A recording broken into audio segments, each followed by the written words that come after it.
our lovely lodge, and this bridge marks us leaving Quebec and entering Ontario.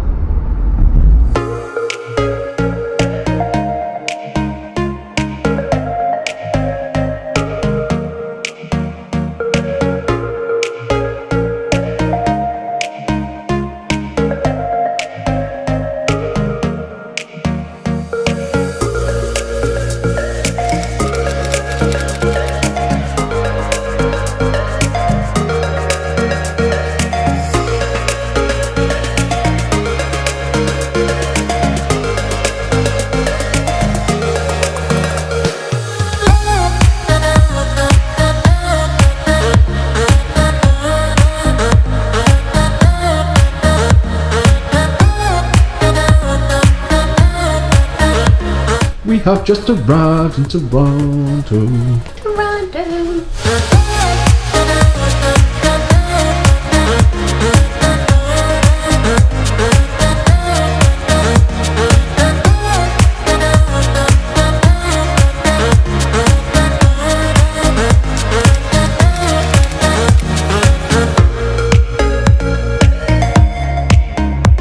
Welcome to Grimsby.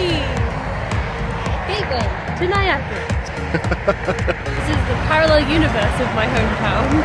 Tim Hortons. Grimsby, thanks.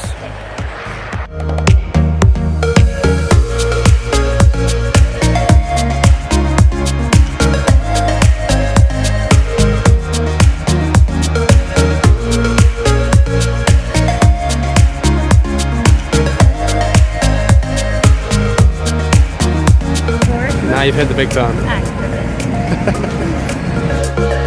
We're on a boat going to see Niagara Falls, and it's going to be so Canadian. It's snowing, we're going to go see the falls, look at it! Niagara Falls. So behind me is American Falls. This whole cliff face, that's America. So we've literally got Canada one side, America the other side. It's 56 metres tall.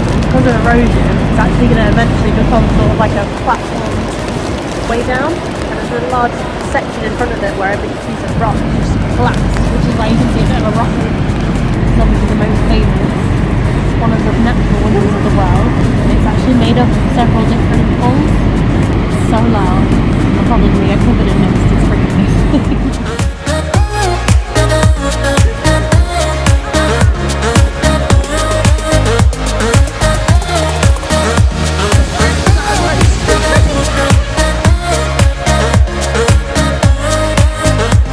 How would you describe your Niagara Falls experience? Okay, but a little wet. And on a scale of 1 to soak through? Solid 11. This isn't exactly what I expected when you come to Niagara Falls. There's like amazing natural beauty over there. This is probably not what you think of. World of Records Museum. Fun for all ages. Don't miss it. To be the toast of Niagara. Well, that was before that. Chloe's running away from everything. You scared? It's like Scotland and Vegas had a love child. And days.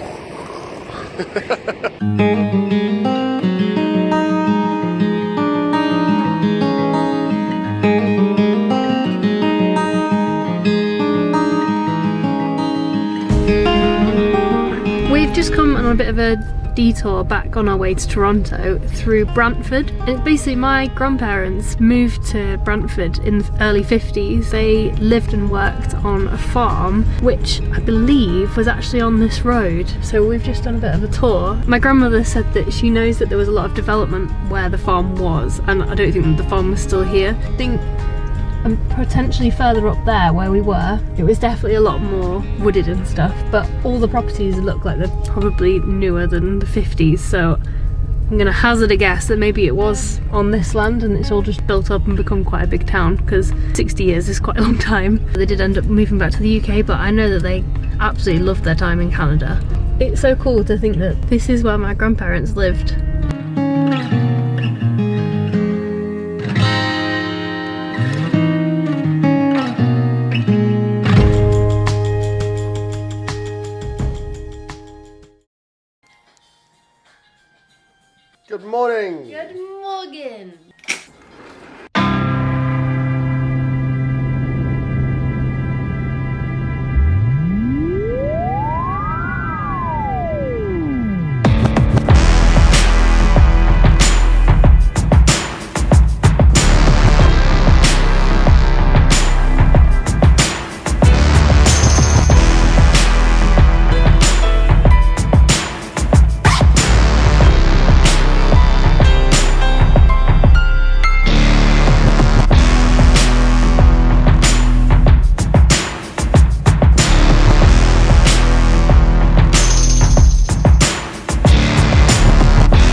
guys ever need Spider-Man for your movie?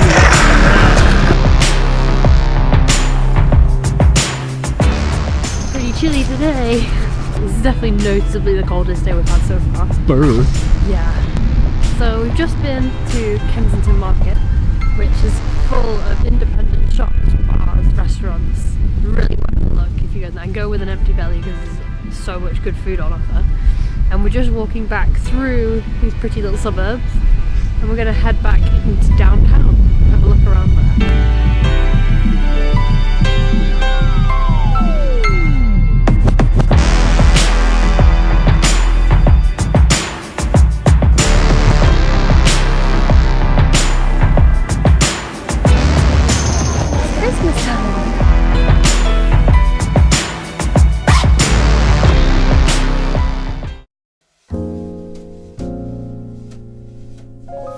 Okay, so this is Strange Love, a latte. He said it was award winning. I need another sip. 4.5 beans. 4.5, that's pretty strong. So this is our last evening in Toronto and kind of marks the end of our first section of the tour, which was pretty much just city hopping so far, which has been fantastic. It's lovely to see all the different cities, but I think we're both really looking forward to getting out into the wild Canada now. And tomorrow we're going to go head up to Manitoulin Island, which is only about an inch away on a map, but about 7-hour drive, so big driving day tomorrow. Taste fuck. So Toronto is the largest city in Canada, but it's also the 5th largest city in North America. 25% of Hollywood movies are actually filmed in Toronto. Toronto has got 8,100 restaurants and bars. It's got 1,500 parks. And it's home to the longest street in the world, which is called Yonge Street. I may have pronounced that wrong. But Yonge Street is 1,896 kilometers long.